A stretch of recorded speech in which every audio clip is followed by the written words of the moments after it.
Every once in a while, things just come together perfectly. So when I had the opportunity to join my wife and son for a motorcycle trip through Alaska and up to Tuktoyaktuk in the Arctic Ocean, I didn't hesitate. Stick around, share the adventure with us.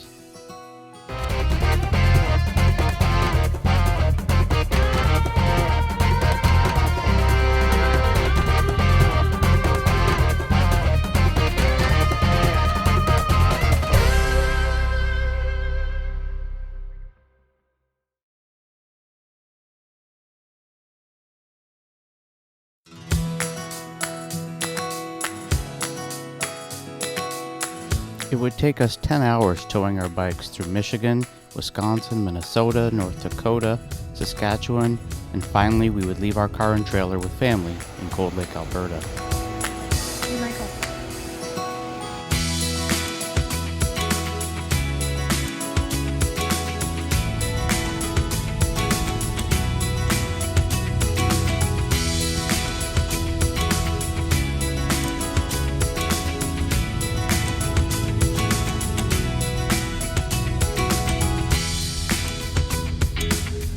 We had a great time staying with our family on their farm for a couple of days, but it was time to load up the bikes and hit the road.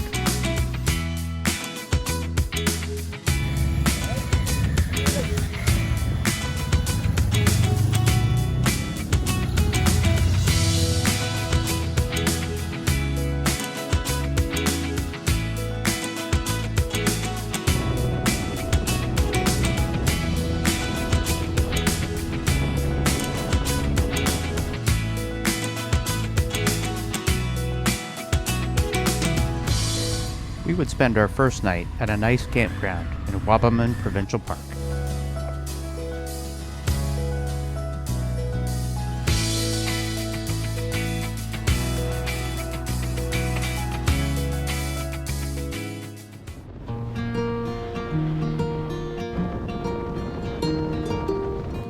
Our goal for the day would be Grande Cache, Alberta, as we made our way towards the start of the Alaska Highway.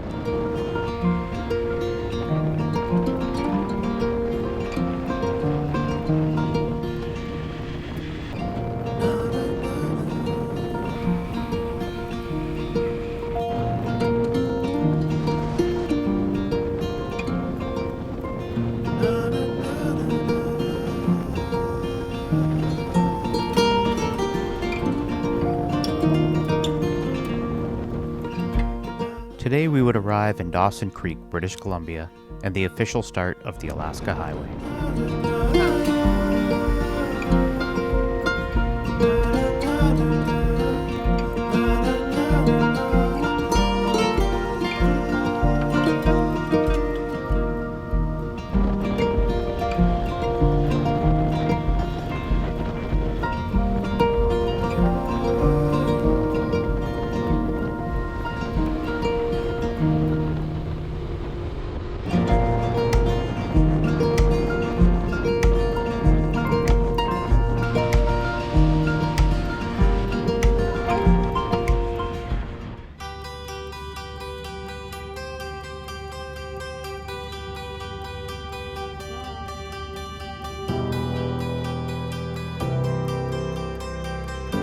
Today we had a long ride ahead of us to Fort Nelson, BC. After marking our territory and some obligatory selfies commemorating the start of the Alaska Highway, we loaded up and hit the road.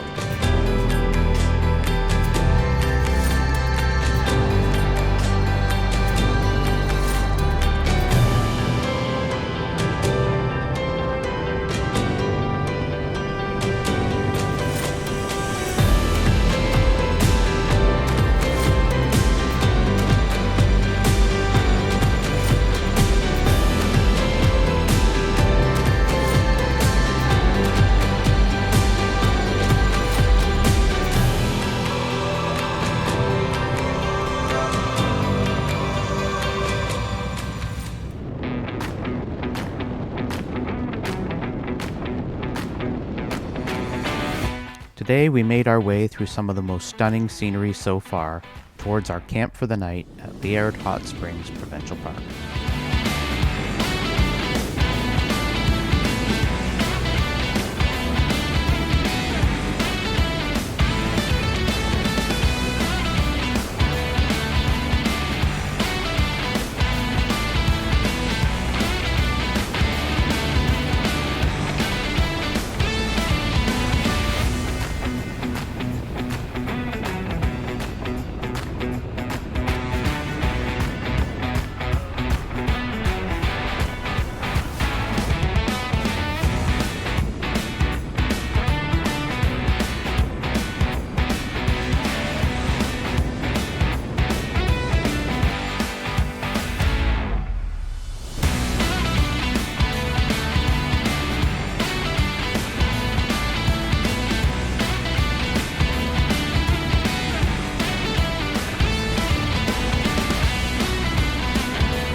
we were surprised to come across this herd of bison. Unfortunately, the GoPro camera does not do this scene justice. These animals were huge.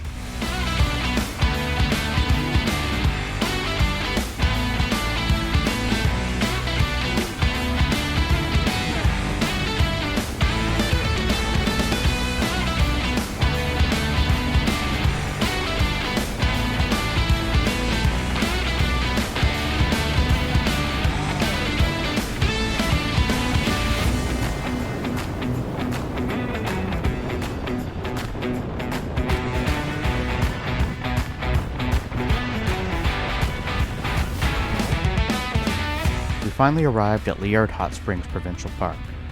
This park is unique because it's completely enclosed with an 8-foot electric fence to protect campers and staff from the local bear population. Do you guys have any camping available? Perfect. Thank you very much.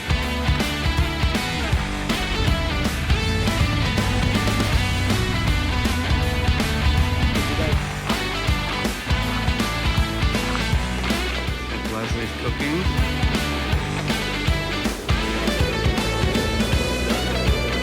Is it cooked? We'll find out soon enough. This keeps the bears out. You probably shouldn't pee on it.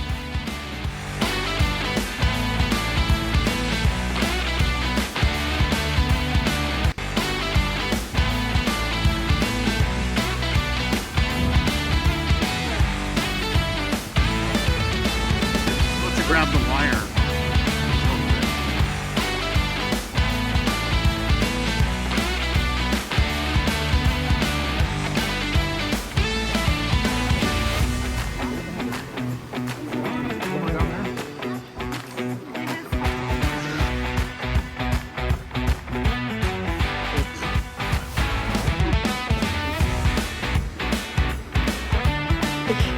So if a bear takes you,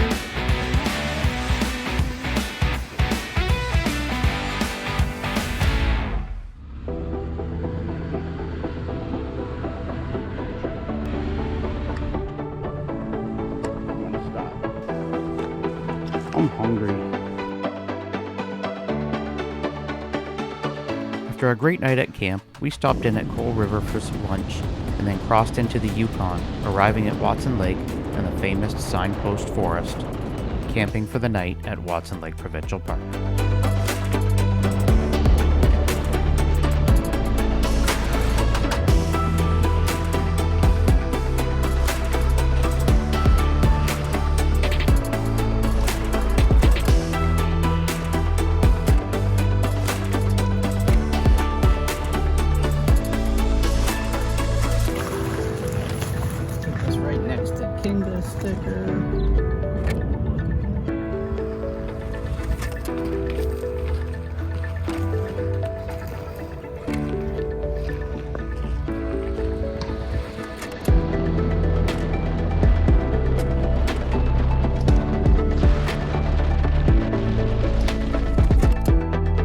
We woke to a chilly morning, but our heated gear made the ride comfortable on our way to our stop for the night at the Yukon Motorcycle Park in Whitehorse.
feet up on the dash and a calling open road. We spent an extra day dodging raindrops at the Yukon Motorcycle Park and enjoying a little break. The next day, we rode through Whitehorse towards our destination campground just before the USA border. Now we can go anywhere you wanna go. Ooh, there's no place we can go. Ooh, my home is when I'm alone with you.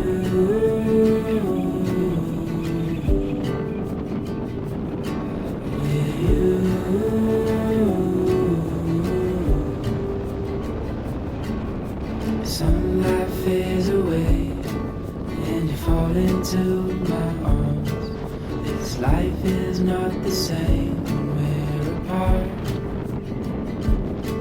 If you follow me tonight, I'll walk with you for life. And we can go anywhere you wanna go. Around midday, we stopped at the Thakal Doll Visitor Center to see some doll sheep and exhibits. From there, the road after Destruction Bay lived up to its name and was in very poor condition.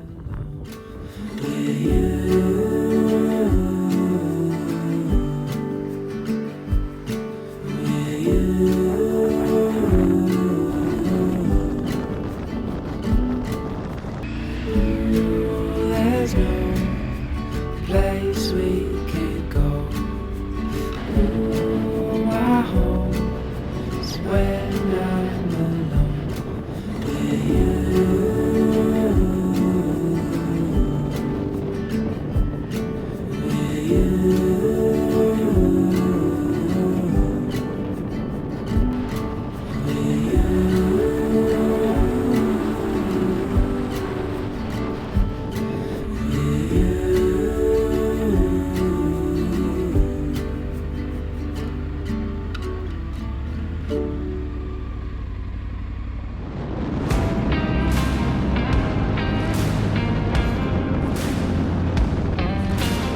We started the day with some light rain as we made our way towards the USA border and our final destination for the day, Delta Junction, Alaska.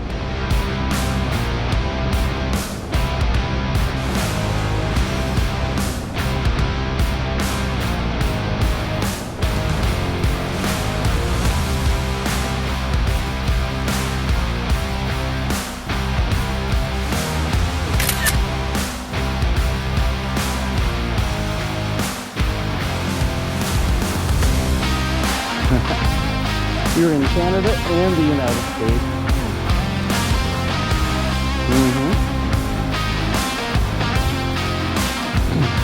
Treaty 1925.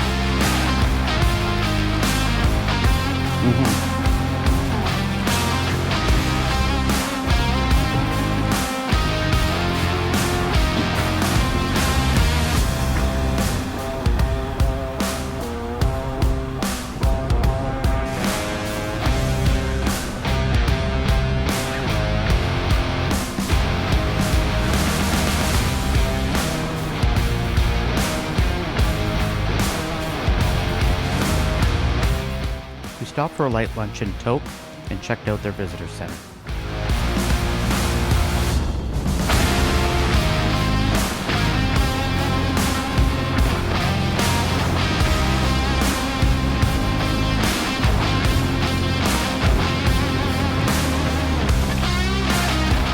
Finally, we arrived at Clearwater Campground in Delta Junction. This far north, we only had about 3 hours of darkness, so we were glad we brought some blindfolds with us.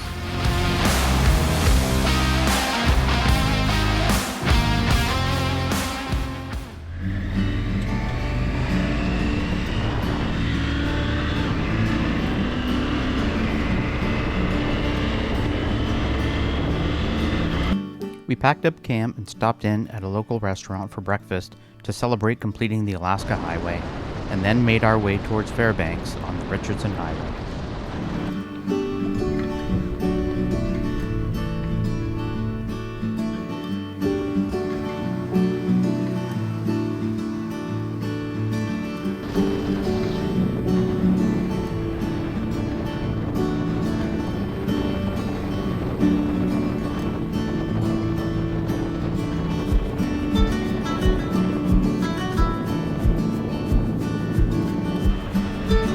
rode along the highway near Eelson Air Force Base, we were treated to flyovers by some fighter jets.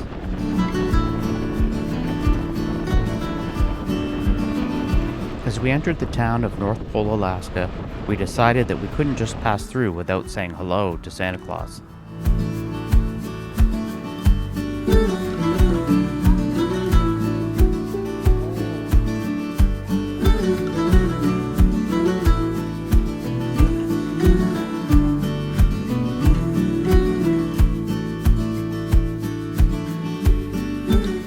When we arrived in Fairbanks, we stopped in at the Morris Thompson Cultural and Visitors Center and then made our way to the River's Edge Resort for the night.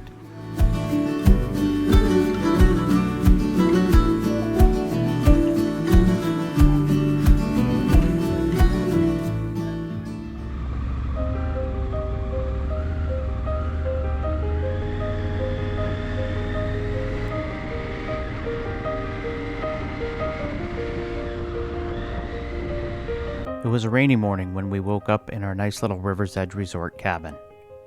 Today we were headed to Chena Hot Springs, which we would be happy to soak in after this wet, chilly ride.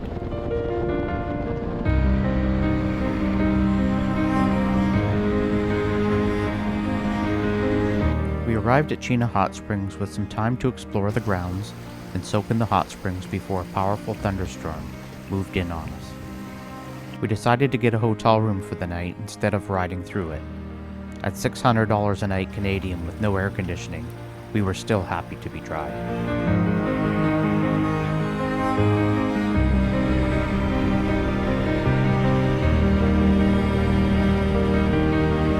We left the hot springs with some light rain, which cleared up by the time we went through Fairbanks on our way to Denali National Park.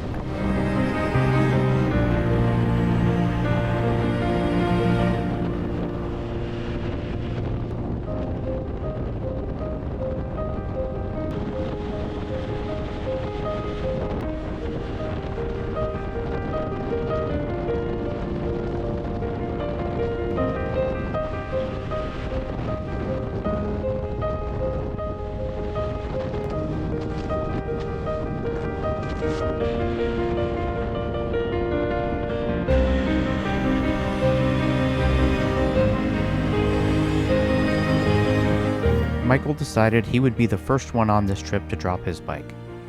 He wouldn't be the last. We pulled into Denali and claimed a campsite and then checked out the visitor center. I didn't realize I could run like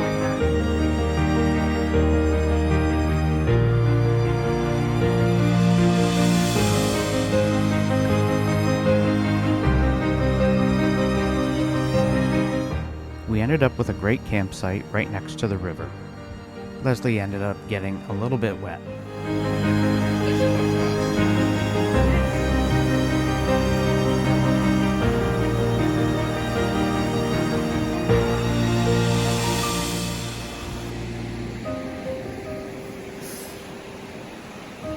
Michael, what happened? Someone slipped.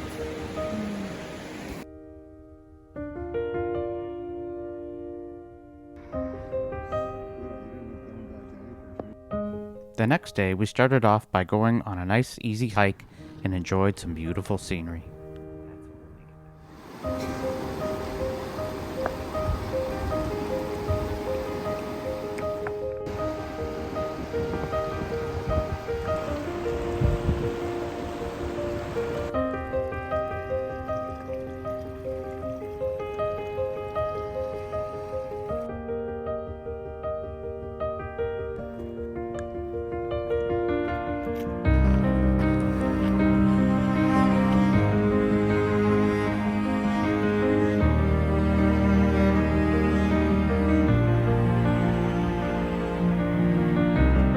We made it just in time for the sled dog demonstration that day.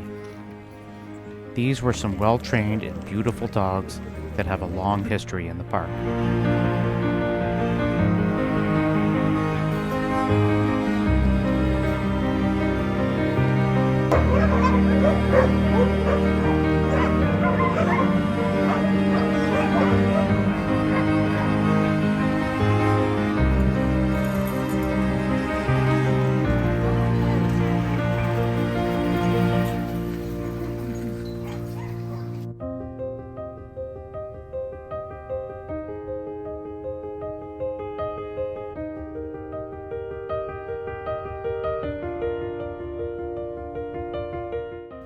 following day, Leslie thought it would be a great idea to go for a longer, more aggressive hike for our last day in Denali. We opted for the direction that would be a more gradual ascent and then a steeper descent to the finish. The views were absolutely stunning.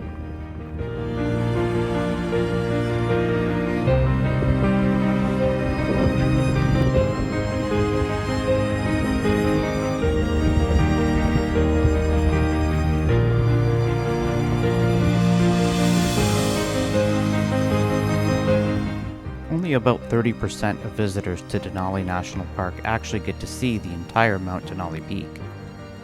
The mountain is often obscured by clouds due to its height. We were not lucky enough to be in the 30% club.